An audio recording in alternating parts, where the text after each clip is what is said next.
Hai teman-teman, jadi saat ini kita akan membahas pengalaman mendaki tahun lalu.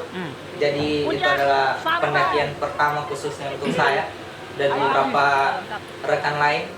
Dan kita akan sedikit bercerita tentang pengalaman-pengalaman ya tanda petik mistis yang kita alami. Dan di samping saya sudah ada salah satu teman yang akan membagikan pengalamannya. Kandapong. Oke. Jadi mungkin pengalaman kita mungkin tidak seperti apa, cuma kita mau berbagi, berbagi tentang kisah kita di Gunung Noki. Gunung Noki tepatnya di Sulawesi Tengah. Dan kalau teman-teman yang ada di Palu mungkin tahu. Jadi sebenarnya pengalaman horor yang kita alami ini, ya mungkin teman-teman yang pernah naik gunung pasti semua punya pengalaman tersendiri ya. Nah, untuk pengalaman di Noki sendiri, jadi saat itu kita naik itu sekitaran 8 orang. Ya, 8 orang. Sekitaran 8 orang. Nah, 8 orang ini ada satu perempuan temannya kita. Awal rencananya kita planning kita naik itu dari start sampai dengan shelter 1 itu, nah kita sudah merencanakan kalau kita itu naik ya Bang. Ya. Naik itu turunnya sore. Kita muncak dari pagi, turunnya sore sekitaran ya. Kita upayakan supaya jangan sampai di bawah, sampai di shelter 1 ulang tempat kita bangun tenda itu malam, karena menghindari yang namanya ya kita tidak tahu namanya di alam ya kan. Semua punya cerita tersendiri di alam ya. Alam punya cerita sendiri. Nah, jadi kejadiannya itu Bang, kita turun sekitaran jam berapa? Pokoknya sampai di shelter 1 ulang. Dari puncak Itu ke bawah. Itu jam 2. Sekitaran jam 2 sih.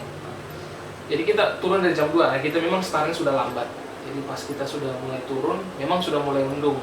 Jadi memang dari kita naik sampai dengan turun itu mendung, hujan seperti itu sampai dengan kita turun. Nah, karena keadaan seperti itu, akhirnya ada 2 temannya kita yang mengalami kendala di jalan ya. Kita sebut biasa error ya. Di jalan 2 orang. Akhirnya itu yang sedikit menghambat di perjalanan. Akhirnya kita lumayan lambat. Kita di shelter 2 itu sekitaran jam 6 ya. Iya. Jam 6 sore. Normalnya kan biasanya hanya 2 jam. Dari shelter 3 ke 2 harusnya 2 jam.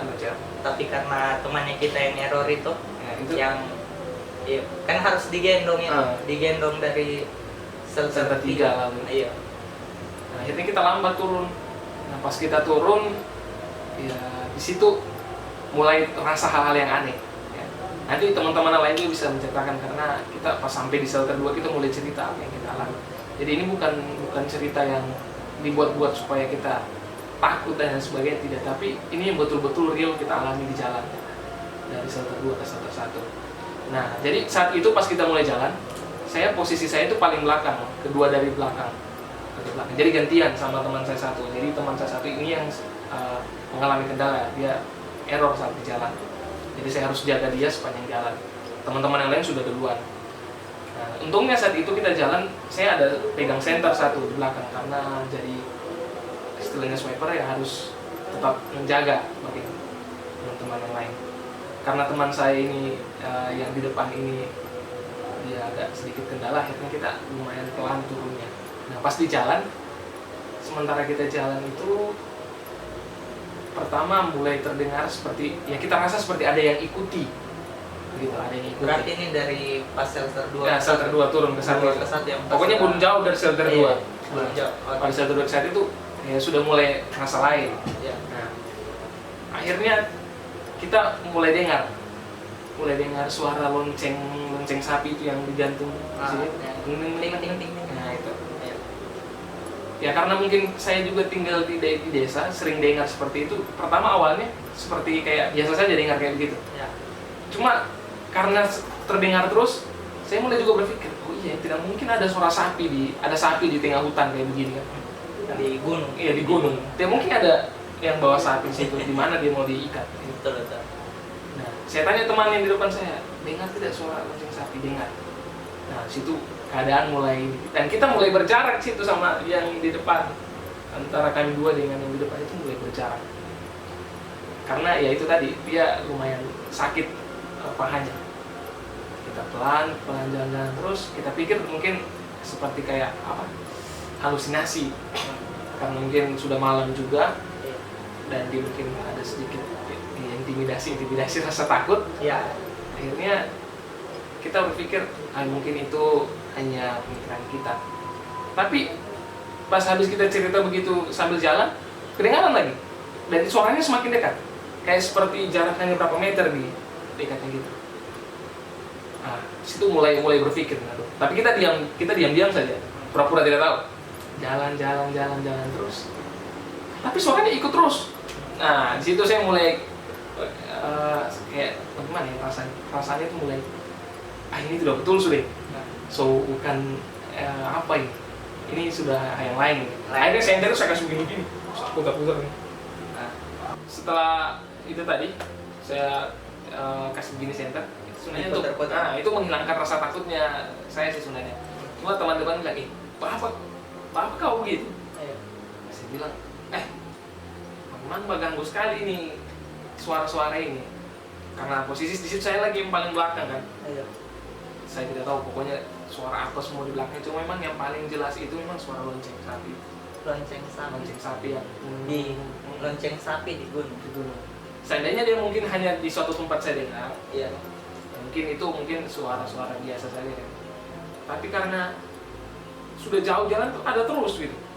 Kan tidak mungkin suara HP kan, tidak ada mau HP atau suara musik atau apa tidak ada. Gitu. Dan saya betul-betul memang dengar itu suaranya kayak seperti hanya berjarak berapa meter di belakang, di rumput-rumput itu. Makanya saya kasih ini. Ya itu sih yang sedikit cerita tentang itu. Dan mungkin teman-teman yang pernah naik Noki, saya pernah tanya, katanya dia juga pernah dengar kayak gitu. Nggak tahu teman-teman yang lain kalau pernah dengar.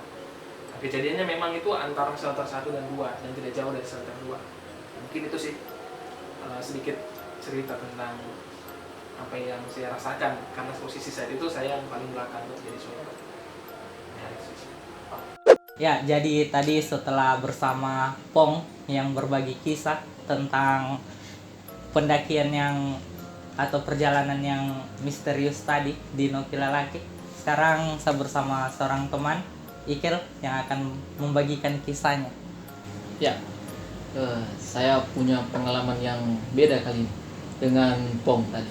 Pada saat kita mulai turun, sekitar dari jam 2 siang kita turun dari puncak. Nah, kita break di shelter 3. Kita break itu kira-kira jam-jam sudah malam lah. Yang pasti itu lewat dari maghrib. Tapi kalau jamnya kurang tahu. Kita break karena ada beberapa teman kita error, jadi kita istirahat. Nah, pada saat di shelter 3 itu saya mendengar ada suara azan gitu. Jadi di pikiran saya, wah, berarti sudah dekat ini di bawah. Padahal kita ini ada di atas gunung. Tapi bisanya ada suara azan seperti begitu. Ya, mungkin pengaruh sugesti, mungkin sudah capek Ya, atau bisa gimana. aja. Nah, kemudian kita turun lagi ke shelter 2. Nah, di antara sementara perjalanan itu antara shelter 3 sama shelter 2 kembali lagi saya mendengar ada suara azan di situ. Jadi saya anggaplah mungkin ini pengaruh capek atau apa. Nah, kita jalan-jalan terus. Nah, suara ini semakin dekat begitu. Saya percaya teman-teman yang ada pada saat itu juga mendengar suara tersebut. Blaise sendiri mungkin sempat dengar suara itu. Iya, dengar. Malahan saya waktu itu bilang, sedekat kayaknya, ada suara azan. Ya. Sudah sempat berpikir seperti itulah. Nah, tapi pada saat itu teman-teman yang lain, kan kita ini ada 8 orang. Nah, teman yang lain sempat dengar tapi tidak berani bilang gitu kalau mereka dengar. Kita hanya diam-diam saja. Nah, kita turun sebentar di perjalanan. Semakin nyata suara itu. Jadi saya bilang, suara apa ini ya?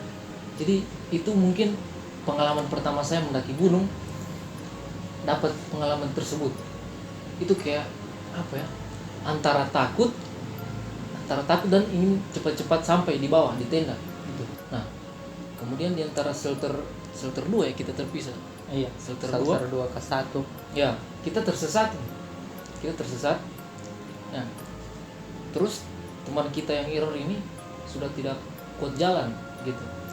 Jadi saya dengan 2 teman kalau tidak salah kita beri ya, teman-teman yang lain ke bawah ke pos 1 ke shelter 1 untuk panggil bantuan. Iya. Ya, karena memang pada saat itu memang kita semua sudah capek. Bayangkan kita dari puncak jam 2 siang, kita sampai di bawah itu di shelter 1 kira-kira Jam malam, jam 11 malam. jam 11 malam. Nah, jam 11 Jam malam. 11 malam. Bayangkan pendakian sampai lama begitu. Kita terputar-putar di antara shelter 3 itu mau ke shelter 2. Iya.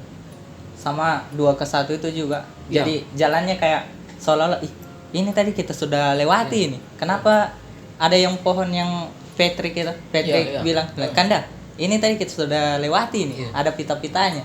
Terus pas jalan lagi ketemu lagi dengan pohon yang sama itu, pita yang sama juga. Jadi memang di pendakian itu ada pita-pita, cuma yang jadi persoalan pitanya sama pohonnya itu sama.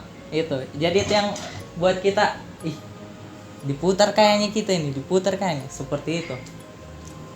Pada saat itu memang suasana ya bisa dibilang sangat mencekam pada saat itu. Apalagi pas kita tinggal 3 orang bersama teman saya yang error itu di shelter 2 ya kalau salah.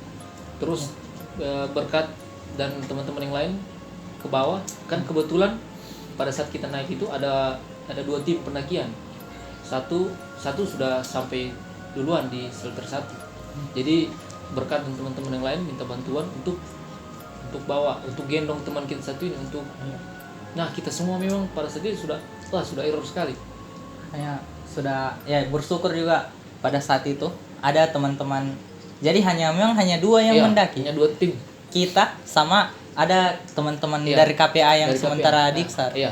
Jadi waktu dari sudah mau dekat shelter 1, ada yang kamu di pohon besar itu. Iya. Pohon besar yang kamu tunggu. Dari pohon besar itu Iya. yang melintang.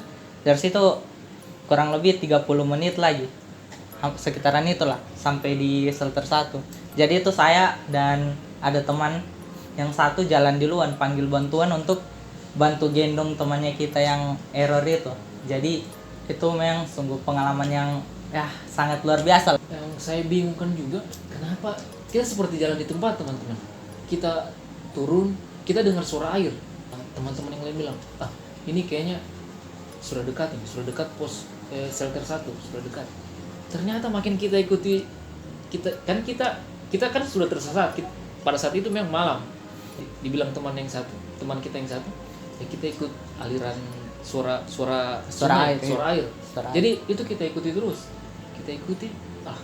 Kok ini kayak tidak sampai kita di jalan itu terus. Kita seperti di apa ya? Disesatkan oleh entahlah apa itu. Sesuatu yang ya itu sudah memang ada, memang percaya atau tidak gitu ada memang. Jadi ya ibaratnya kita ini ke hutan itu hanya bertamu lah. Bertamu. Jadi itu yang harus kita perhatikan, mungkin sikapnya kita atau kata-katanya kita yang membuat itu terjadi, bisa jadi juga. Betul. Jadi itu yang seperti yang saya bilang tadi, ada yang di pohon yang sama yang kedua itu di sungai itu sepertinya sudah dekat, tapi semakin diikuti semakin jauh. Nah, kita berjalan itu ke bawah kayak semakin melebar. Tapi kita tidak sampai ke shelter 1. iya. Bayangkan saja dari jam 2 siang sampai jam 11 malam ya, jam 12 sekitar itu. Bayangkan saja berapa jam, teman-teman. Kita lama cuma terputar-putar di jalan yang sama. Iya. Gitu. Nah, jadi itu tadi pengalaman kakak Ikel. Itu pengalamannya pertama kali mendaki. Jadi sama dengan saya, itu juga kali pertama saya mendaki. Ikel juga kali pertama, dan kita dapat pengalaman yang sangat berkesan untuk seorang pemula dan jadi pembelajaran juga untuk kita. Setelah mendengar tadi kisahnya Pong dan juga Ikel, saat ini kita akan mendengar kisah dari Reynaldo. Teman kita ini juga sama seperti saya dan Ikel, baru pertama kali naik gunung, dan pertama kali itu juga mendapatkan sesuatu yang sangat mengesankan begitu. Pengalaman yang mungkin tidak kebanyakan orang yang bisa dapat pengalaman seperti itu. Jadi bagaimana kisahnya lalu kisahnya? Seperti yang dikatakan teman saya bahwa ini merupakan pengalaman pertama saya mendaki gunung. Dalam hal ini mendaki Gunung Nokilalaki. Pada saat kita mendaki itu ada teman kita yang error di perjalanan. Makanya tidak semua sampai ke puncak. Tapi untungnya saya masih sempat sampai ke puncak. Pada saat dengar teman ada yang error, kita langsung cepat-cepat turun. Perjalanan turun kita itu agak lambat karena teman kita ini mengalami yang namanya gejala hipo. Jadi kita harus menyesuaikan dengan Perjalanannya. ya Jalan istilahnya jalan siput. ya, karena sudah mulai lambat ya jalannya. Bukan mulai lambat, memang lambat Ya, sekali memang. itu pokoknya. Jadi itu yang bikin kita Ya. sampai malam di shelter 2 itu dia jalan slow sekali. Jadi Ya, itu juga cukup menghabiskan waktunya kita ya. Iya. Dan tanganku sampai mati rasa ini kiri kanan begini terus. Kondisi saat itu juga sudah hujan gerimis. Iya. Gerimis sudah turun. Kita turun hujan. Singkat cerita, kita sudah lewati shelter 3 menuju ke shelter 2. Kita sampainya di shelter 2 itu sudah gelap, sudah hampir gelap. Mungkin sekitaran jam-jam 6 ya. Iya, sekitarannya. Sekitaran jam 6, maghrib. Nah, di shelter 2 ini ada sesuatu yang membuat saya agak merinding. Jadi pada saat kita istirahat sampai di shelter 2, jadi saya disuruh teman untuk mengambil air karena ada mata air di situ di shelter 2. Jadi disuruh saya untuk mengambil air. Dan saya pergi sendiri. Itu agak jauh dari tempat kita duduk. Saya duduk sendiri ke bawah, dan ternyata itu mata air itu turun ke bawah posisinya. Jadi pas turun itu saya sudah mulai merasakan yang namanya ada sesuatu yang mengikut begitu, sesuatu yang mengikuti pada saat itu. Jadi saya turun cepat-cepat, ambil air ke bawah, terus langsung cepat-cepat kembali ke tempat kita beristirahat. Nah, jadi kami memanaskan tubuh dulu karena posisi sudah sangat dingin sekali. Juga teman kami sudah semakin lemah atau loyo lah kalau istilah kita di sini. Loyo, semakin loyo. Kalau Jadi- orang Palu bilang loyo sudah iya loyo. Loyo. Nah, oke, jadi saya lanjut. Jadi kita panaskan air, kita buat kopi, kita masak. Masih ada sisa makanan kemarin, pop mie. Oh iya. Sekitaran 3 kalau tidak salah. Jadi itu yang kita masak, kita kasih makan teman kita yang sudah lemah itu. Nah, terus setelah selesai makan, sebelum kita lanjut ke shelter 1, turun ke shelter 1, dari shelter 2 ke shelter 1, kita sebagai orang yang percaya, jadi kami melakukan doa dulu sebelum turun ke bawah. Ketika saat berdoa itu ada sesuatu yang saya dengar di belakang, itu seperti suara langkah kaki ketika kami berdoa. Jadi posisinya di belakang itu kayak pokoknya orang berjalan tapi pelan, kayak hati-hati begitu. Tapi saya dengar sekali, lihat di telinga saya seperti itu. Kayak mengendap-endap begitu aja. Tapi saya tidak langsung cerita ke teman saya seperti itu. Kami setelah selesai berdoa kami langsung lanjut. Jadi setelah selesai berdoa kami lanjut turun ke shelter 1. Iya. Waktu itu, dan itu posisi memang sudah malam. Iya. Sudah sekitar jam 7 lah, jam 7. Jadi ketika turun ke bawah itu suasana sudah gelap di tengah hutan dan banyak suara-suara jangkrik dan lain sebagainya. Ya kita tahu lah di hutan bagaimana kan riuhnya, meriahnya Ya. suara-suara malam itu. Nah seperti itulah. Jadi setelah turun ke bawah itu kita beriringan bersama teman-teman yang lain. Cuman sempat terpisah di beberapa titik. Tapi puji Tuhan kita masih tetap bisa bersama. Iya. Saat kita terpisah itu saya bersama Patrick. Jadi Patrick ini leader. Yang leader. Jadi yang pimpin kita. saya Patrick dan juga saudara Berkat sama-sama pada saat itu. Yang lain itu terpisah seperti itu. Jadi kami yang lebih duluan ke bawah. Iya. Atau karena Patrick ini leader, jadi dia yang harus duluan untuk melihat kode-kode di pohon. Iya, Itu yang diikat pita-pita pakai- saya bilang tadi. pita-pita. Nah. Seperti itu. Nah, saat kami terpisah itu saya juga mendengar sesuatu yang agak ganjil pada saat itu. Itu suara tertawa. Jadi ini juga saya tanyakan ke teman-teman setelah selesai. Ternyata mereka dengar juga, beberapa teman yang dengar. Itu suara tertawa yang sangat cempreng sekali. Kalau biasanya itu mungkin suara kuntilanak tahu. Pokoknya suaranya itu sangat cempreng dan dia tertawa terbahak-bahak seperti itu. Jadi tapi itu hanya di beberapa titik waktu kami terpisah. Kemudian setelah itu ada juga beberapa kayak lonceng sapi itu saya dengar. Mungkin ada teman yang sudah cerita bagian itu. Seperti itu. Jadi itu sih. Tapi puji Tuhan kami bisa turun dengan selamat. Yang error juga kami bisa bawa kembali karena kebetulan ada teman juga yang naik gunung. Maksudnya kelompok lain yang naik gunung pada saat itu. Jadi minta bantuan ke mereka untuk saling membantu karena sudah kelelahan kami untuk membantu teman kami yang sudah loyo ini seperti itu. Jadi ya puji Tuhan lah bisa kembali ke shelter 1 atau ya ke shelter 1 dengan selamat pada waktu itu. Walaupun memang kondisi memang sudah sangat lemah dan waktu itu memang sudah gelap. Sudah gatal-gatal juga.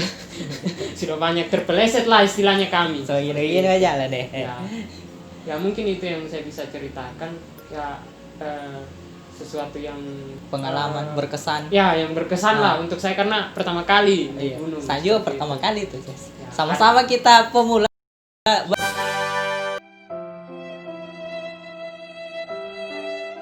Baru dapat. dapat sesuatu yang hal-hal yang walaupun kita sudah wah. pernah diceritakan atau Iya. dengar ceritanya, cuman Tapi kita alami langsung. pas ya. alami langsung itu Iya. lebih greget dia. Jadi saranku turun malam. Kalau kamu Coba. mau cerita Usahakanlah. yang sama. Turun sebelum malam. malam. Oke, itu saja mungkin yang saya bisa ceritakan. Iya, terima kasih. Tigor terus. Jadi itu tadi kisah yang bisa kita bagikan di pendakian pertama khususnya untuk saya, Ikel dan juga Aldo. Kalau Pong sudah sering mendaki, jadi dia juga salah satu yang menjadi leader juga. Sama ada teman kita juga Patrick, dan yang saya mau bagikan sama teman-teman, mendaki itu kita harus mengerti bahwa di alam itu ya ada saja hal yang terjadi. Jadi kita harus persiapkan diri dan juga kita harus persiapkan fisik kita, mental kita, logistik. Jadi semuanya harus dimanajemen dengan baik. Kita lalu itu hanya karena berani ya. Hanya modal itu saja lalu itu. Jadi tende gitu. iya, setelah makan tende istilahnya. Kalau orang Palu bilang tende. Jadi dari Palu padahal sudah hujan, sampai di Palolo hujan, di Noki itu shelter 1 hujan. Tapi pas paginya, Sabtu pagi itu kan Jumat, Sabtu pagi kita mau mendaki itu hujan, tapi kita paksakan untuk naik. Jadi kehujanan kita selama naik itu di shelter 3 kita dapat badai, hujan deras, baru angin kencang, itu yang membuat teman kita error. Dan juga ada teman-teman KPA lain yang sementara Diksar itu setelah muncak, setelah selesai di atas istilahnya mereka lakukan proses, sudah turun di luar. Dan kita karena ada teman yang error, jadi agak lambat turunnya. Itu sampai kita malam, jam 11 malam baru sampai. Jadi itu pengalaman-pengalaman yang bisa kita bagikan di perjalanan yang ya sungguh mengesankan lah. Pendakian itu yang tidak bisa dilupakan lah. Itu jadi untuk teman-teman terus perhatikan juga etika-etika dalam mendaki. Si petala Muncak. Salam lestari. Lestari.